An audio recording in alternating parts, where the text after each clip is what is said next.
Tejashwi Yadav ji, x deputy CM Bihar, जो माननीय हैं, वो 7 तारीख को 12 बजे बगहा में आ रहे हैं। उनका आगमन हो रहा है और बगहा में जो हाई स्कूल है उसके बगल में हमारा जो नरईपुर हाई स्कूल का फील्ड जो है उसके अंदर ही हम लोगों का आज 7 तारीख को एक बहुत बड़ी महारैली हो रही है।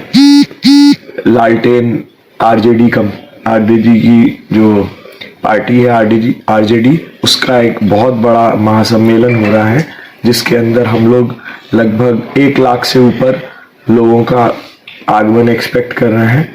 और उसका मुख्य उद्देश्य उस महारैली का ये है कि सब जितने भी आज यूथ है, बहुत सारे अदर पार्टियों के कार्यकर्ता हैं और बहुत सारे लोग जो किसी पार्टी से पहले एसोसिएट नहीं होते थे, हजारों की तादाद में उस दिन लोग आरजेडी पार्टी को ज्वाइन कर रहे हैं। और हम भी साथ ही में अपने सारे कार्यकर्ताओं के नए कार्यकर्ताओं के रूप में आरजेडी पार्टी में ज्वाइन कर रहे हैं। और मेरा ये मानना है उनके आने से सारे जो एग्जिस्टिंग, जो अभी वर्तमान में जितने भी कार्यकर्ता हैं, उनको भी बहुत बल मिलेगा और उन लोगों को भी जो पार्टी को मजबूत करने को मिलेगा। और उसी में सारी बातें होंगी, वो अपनी जो भी उपलब्धियां हैं वो बताएंगे। और जिस तरीके के हालात जो आगामी 2024 का लोकसभा का चुनाव हो रहा है, उस लोकसभा के चुनाव से रिलेटेड अपनी बातें कहेंगे और मार्गदर्शन देंगे कि किस तरीके से मैं भी एक नया सदस्य बनूंगा राजद का और अपना मार्गदर्शन सब लोगों को, सब कार्यकर्ताओं, सब समर्थकों को देंगे। और ये नया आरजेडी 2.0 क्या है वो बताएंगे। तो बीजेपी से पूरी तरह आप अपने आप को अलग कर लिए। देखिए, बीजेपी पार्टी जो है उसमें हम 5 साल काम किए एक साधारण कार्यकर्ता की तरह, और बहुत कुछ हमें सीखने को भी मिला उस पार्टी से और बहुत सारा उन्होंने हमें पॉलिटिकली ग्रूम किया।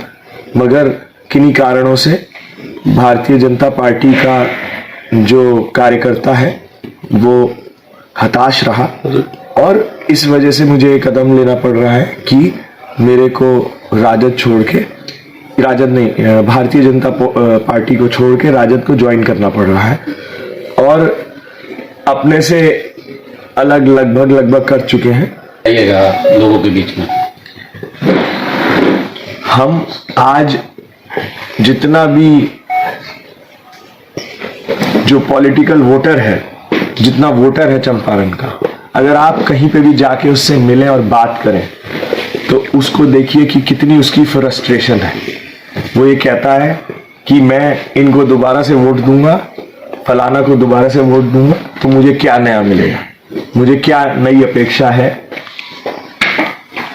वोटर से ज्यादा समझदार कोई नहीं और वोटर ही बताएगा कि क्या करना चाहिए।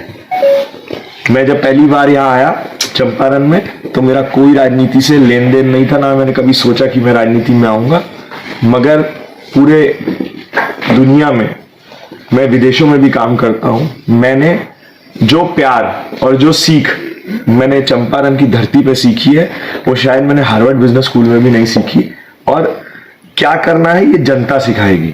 आज तक भी जितना पॉलिटिकली मेरी उम्र है 6-7 साल की, जनता ने सिखाया है और जो सीख करी उसी वजह से जो आप रैली देखेंगे 7 तारीख को, मैं वादे के साथ कह सकता हूं कि चंपारण में कभी ऐसी रैली नहीं हुई होगी। तो वो लोगों का जो आत्मविश्वास देखेंगे, वहां से आपको पता चलेगा कि जनता कितना हमसे जुड़ी हुई है और वो ही कैसे सिखाती है हमको।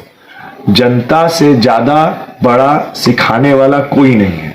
आप सिर्फ जनता की महत्वाकांक्षाओं पे कुछ परसेंटेज भी खड़े उतर आइए, ठीक है ना, आपको कभी भी निराशा देखने को नहीं मिलेगी। जनता की 1000 दिक्कतें हैं। आज नौकरियां देखिए, कितना सारा सब लोग बोलते थे कि नौकरियां नहीं मिलेंगी, बिहार में नौकरी नहीं हो पाएगी, और तेजस्वी जी ने नौकरियों वाला ऐसा चमत्कार करके दिखाया कि अभी भी उस वो जो क्रेडिबिलिटी है वो ये एग्जिस्टिंग सरकार बिहार में नहीं कर पा रही है। पेपर लीक हो रहे हैं एग्जाम के, ठीक है ना। स्कूल के टीचरों को देखिए, सरकार और स्कूल टीचर में झगड़ा ही नहीं खत्म हो रहा है। बच्चों और टीचर में झगड़ा कैसे खत्म होगा? टीचर ही सेटिस्फाइड नहीं है। हर जगह आप जो हाथ लगाइए, कहीं पे भी आप देखिए, काम ही काम करने को है। अगर ये काम करने को नहीं होगा तो 4 जून 2024 को रिजल्ट हमारे फेवर में नहीं आएगा। अगर हम लोग वो विकल्प देने को तैयार हो गए और जो जनता ने हमें सिखाया, हमें बोलेगी कि ये काम ऐसे करिए, ये दिक्कत है, जरा सा भी उसकी बातों पे आप खरे उतर आइए। जनता से बड़ा एजुकेशन देने वाला राजनीति में कोई नहीं है।